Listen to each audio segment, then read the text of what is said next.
उपमुख्यमंत्री शिंदेंचा व्हिडिओ कॉलद्वारे नेपाळमधील राज्यातल्या पर्यटकांशी संवाद आहे। युवा सेनेचे राहुल कनाल आणि शिवसैनिक मदतीकरता नेपाळला सुद्धा रवाना झालेले आहेत। पोखरामध्ये तुम्ही आता तिकडे काय प्रॉब्लेम नाही ना? नाही इकडे काय प्रॉब्लेम नाही, आम्ही सुखरूप आहे इकडे। Okay okay. आणि आमचे ते ग्रुप मॅनेजमेंट आहेत ना, ते पण सर आमच्या सोबतच आहे। किती लोक आहेत तुम्ही? किती लोकांचा ग्रुप आहे? आमचा 10 लोकांचा आहे। आता तुम्ही तिकडे महाबळेश्वरवरून आलेत? महाबळेश्वरवरून 6 आणि टापोळ्यावरून 4। अच्छा अच्छा अच्छा। हा, अजितनी सांगितलं आता।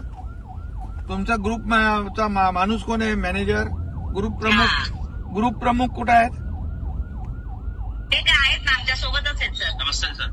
हाँ, का अभी पोखरा में है क्या आप लोग? हम लोग पोखरा में सर, सब टूर सिस्टमेटिकली चल रहा है, कोई प्रॉब्लम नहीं है। नहीं, कितने काठमांडू से आगे ऊपर है। तुम्हारे कितने ग्रुप में कितने लोग हैं टोटल? क्या सर? आपके ग्रुप में कितने लोग हैं टोटल? हम लोग टोटल पंतप्रधान नरेंद्र मोदींच्या वाढदिवसानिमित्तानं भाजपचं सेवा अभियान आहे। 17 सप्टेंबर ते 17 ऑक्टोबर दरम्यान सेवा संकल्प अभियान आहे। मोदींना आशीर्वाद देण्याकरता घरोघरी एक दिवा लावण्याचा उपक्रम आहे।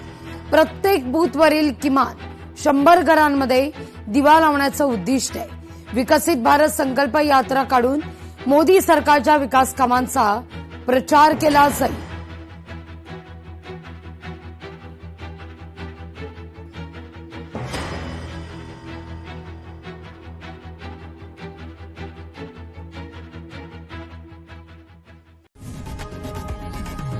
लोकशाही मराठी ऐका, पहा, जागरूक रहा।